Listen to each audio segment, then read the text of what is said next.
Hello दोस्तों, नमस्कार। मैं रवि आपका स्वागत करता हूं आर एस विद्यापीठ में। तो जैसा कि आप लोगों को पता है, हमारे चैनल पर टेस्ट सीरीज कराए जाते हैं। तो मैंने आप लोगों को बताया था कि मैं पॉलिटी के जो है संविधान के जितने सारे प्रश्न बनते हैं उसके जो टेस्ट सीरीज के तौर पे टॉपिक वाइज क्वेश्चंस कराने की मैंने बात कही थी। तो पहला वीडियो मैंने बनाया था हिस्टोरिकल बैकग्राउंड पे, यानी कि ऐतिहासिक पृष्ठभूमि क्या थी संविधान की। आज हम लोग जानेंगे संविधान सभा के बारे में, यानी कि संविधान जब का निर्माण कैसे हो रहा था और क्या क्या उस समय घटनाएँ घटी थी संविधान के निर्माण होते समय, यानी कि संविधान सभा के बारे में। ठीक है, तो आइए वीडियो को स्टार्ट करते हैं। और पहला वीडियो आप लोगों ने नहीं देखा है तो आप जाके डिस्क्रिप्शन बॉक्स में लिंक लगा हुआ है, आप जाके देख सकते हैं। ठीक है फ्रेंड्स, तो आइए वीडियो को स्टार्ट करते हैं। पहला क्वेश्चन है, 1922 ईस्वी में निम्नलिखित में से किसके द्वारा उद्गार व्यक्त किया गया कि भारतीय संविधान भारतीयों की इच्छा अनुसार होगा। यानी कि ये वक्तव्य जो है कौन दिया था, भारतीय संविधान जो है भारतीयों की इच्छा अनुसार होगा। ऑप्शन है महात्मा गांधी, मोतीलाल नेहरू, गोपाल कृष्ण गोखले, बाल गंगाधर तिलक। इसका आंसर हो जाएगा ए, बिल्कुल करेक्ट है। महात्मा गांधी जी ने ये बात कही थी कि भारतीय संविधान जो है भारतीयों की इच्छा अनुसार होगा। 1922 में ये बात महात्मा गांधी जी ने कही थी। ठीक है फ्रेंड्स, नेक्स्ट क्वेश्चन है, 1924 में किसके द्वारा ब्रिटिश सरकार से यह मांग की गई कि भारतीय संविधान के निर्माण के लिए संविधान सभा का गठन किया जाए। 1924 से कुछ याद आ रहा होगा आप लोगों को कि 1924 में जो है स्वराज पार्टी का गठन हुआ था। जिन लोगों ने पढ़ा होगा उन्हें याद हो रहा होगा कि स्वराज पार्टी का गठन कब हुआ था, 1924 में हुआ था। तो स्वराज पार्टी का गठन किसने किया था, तो मोतीलाल नेहरू और चित्तरंजन दास जी ने मिलकर किया था। तो इसका आंसर क्या हो जाएगा, 1924 में। जब एक और क्वेश्चन बनता है कि संविधान सभा का मतलब संविधान की झलक हमें कब दिखाई देती है, तो वो स्वराज जब स्थापना हुई थी तब हमें दिखाई देती है।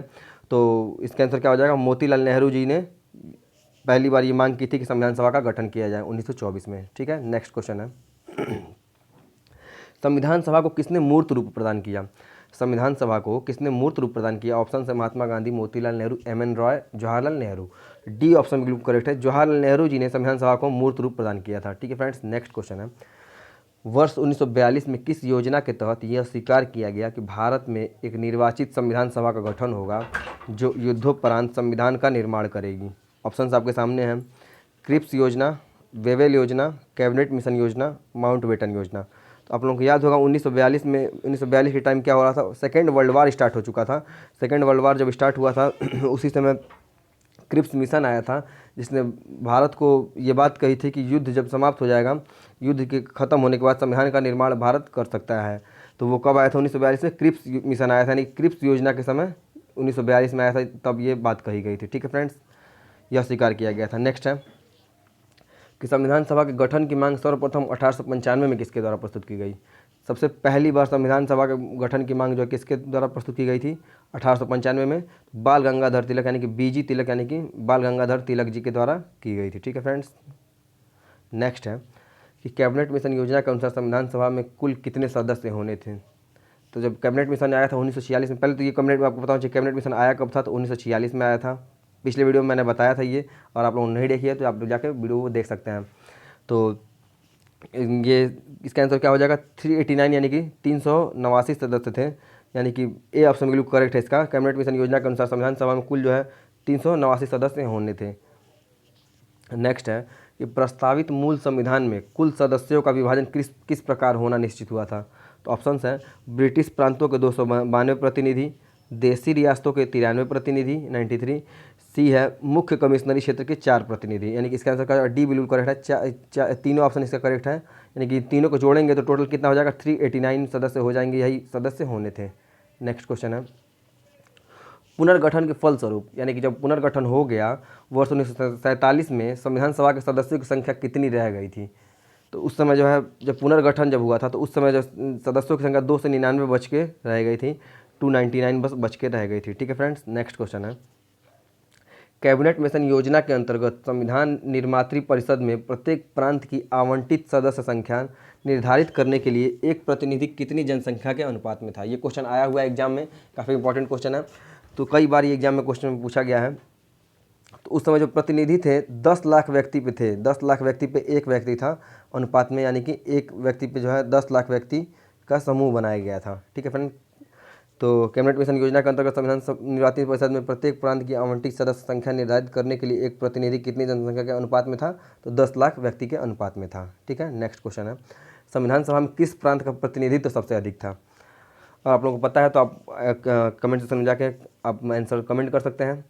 तो संविधान सभा में किस प्रांत का प्रतिनिधित्व सबसे अधिक था, तो ऑप्शन है बंगाल, चेन्नई, मुंबई, संयुक्त प्रांत। तो संयुक्त प्रांत जो है उस समय सबसे अधिक जो है प्रतिनिधित्व सबसे अधिक था। फिलहाल में भी इंडिया में सबसे ज़्यादा और कहीं है तो जनसंख्या के मामले में सबसे अधिक कहाँ पे संयुक्त प्रांत में ही है। संयुक्त प्रांत को जो है यूपी कहते हैं, अब उसका नाम चेंज हो चुका है, उत्तर प्रदेश के नाम से जाना जाता है अब संयुक्त प्रांत। तो आपको याद होगा कि संयुक्त प्रांत का जो है प्रतिनिधित्व सबसे अधिक था उस समय भी, आज भी सबसे अधिक है, चाहे लोकसभा की सीटें हों या राज्यसभा की सीटें हों, आज भी यहाँ पर सबसे ज़्यादा सीटें हैं। ठीक है फ्रेंड्स, नेक्स्ट क्वेश्चन है, भीमराव अंबेडकर का संविधान सभा में निर्वाचन हुआ था, यानी कि बी आर अम्बेडकर का संविधान सभा में निर्वाचन हुआ था, कहाँ से हुआ था, किस प्रेसिडेंसी से हुआ था, तो वो हुआ था पश्चिम बंगाल से। कहाँ से हुआ था, ए ऑप्शन बिल्कुल करेक्ट है, पश्चिम बंगाल से जो भीमराव अम्बेडकर का संविधान सभा में निर्वाचन हुआ था। ठीक है फ्रेंड्स, नेक्स्ट क्वेश्चन है, भारतीय संविधान को किसने बनाया, ये काफ़ी इंपॉर्टेंट क्वेश्चन है। देखिए ये कई लड़के गलत कर देंगे अगर समझेंगे नहीं तो। भारतीय संविधान को किसने बनाया, सिंपल क्वेश्चन पूछा गया है, मगर बस दिखने में बहुत सिंपल लग रहा है, नहीं पता होगा सीधे आप गलत कर देंगे। भारतीय संविधान को किसने बनाया, तो ऑप्शन है संविधान सभा ने, ब्रिटिश संसद ने, भारतीय संसद ने, गवर्नर जनरल ने। तो संविधान सभा को जो है संविधान सभा के द्वारा संविधान को बनाया गया था। ठीक है, तो ए ऑप्शन बिल्कुल करेक्ट है, संविधान सभा के द्वारा संविधान को बनाया गया था। ठीक है फ्रेंड्स, कैबिनेट मिशन योजना जो 1946 में आई थी तब जो है संविधान सभा का गठन हुआ था, ये भी पता होना चाहिए आपको। नेक्स्ट है, संविधान सभा का प्रथम अधिवेशन कहाँ हुआ था। मैंने पिछले वीडियो में बताया था कि वो जब कब हुआ था, ये अगर आप लोगों को पता होगा तो आप लोगों को मालूम होगा, अगर आप लोगों को पता है तो कमेंट सेक्शन में कमेंट करिएगा। संविधान सभा का प्रथम अधिवेशन कहाँ हुआ था, तो वो हुआ था दिल्ली में हुआ था। कब हुआ था ये आपको पता होना चाहिए, नहीं हुआ नहीं पता तो मैं बता दूँ आप लोगों को, 9 दिसंबर 1946 को पहली बार इसका गठन हुआ था, 9 दिसंबर 1946 को। ठीक है, संविधान सभा का प्रथम अधिवेशन जो है कहाँ हुआ था, दिल्ली में, 9 दिसंबर 1946 को। ठीक है, नेक्स्ट क्वेश्चन है, संविधान सभा के अस्थायी अध्यक्ष कौन थे, यानी कि 9 दिसंबर 1946 को किसे बनाया गया था अस्थायी अध्यक्ष। उस समय अस्थायी अध्यक्ष सच्चिदानंद सिन्हा को बनाया गया था। पिछले क्वेश्चन में मैंने वीडियो में ये क्वेश्चन कराया हुआ है, अगर आप नहीं देखें तो आप जाकर देख सकते हैं, लिंक आपके डिस्क्रिप्शन बॉक्स में लगा हुआ है। तो सी ऑप्शन बिल्कुल करेक्ट है, सच्चिदानंद सिन्हा।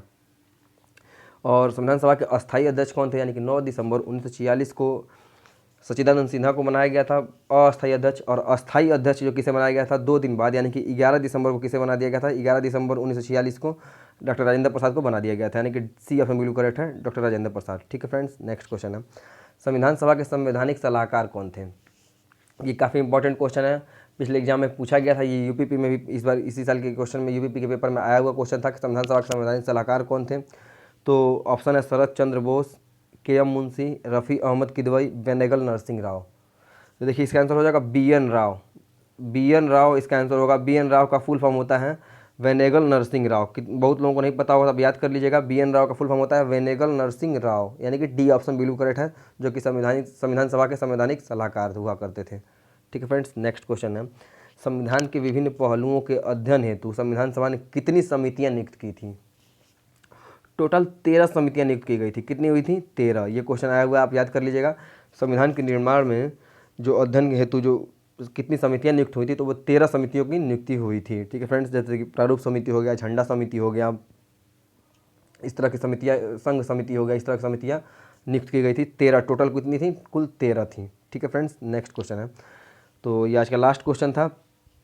तो और आप लोगों को वीडियो पसंद आई हो तो इसे लाइक करिएगा, और जो लोग नए हैं चैनल को सब्सक्राइब कर लीजिएगा, और ज़्यादा से ज़्यादा इसे शेयर करिएगा दोस्तों। और आप चाहते हैं कि आपके पास वीडियो पहले पहुँचे तो आप जाके घंटी को जरूर दबा दीजिएगा, और ज़्यादा से ज़्यादा इस वीडियो को शेयर करिएगा। ठीक है फ्रेंड्स, आशा करता हूँ वीडियो आपको पसंद आई होगी। ठीक है, तो चलते हैं, मिलते हैं नेक्स्ट वीडियो में। नमस्कार।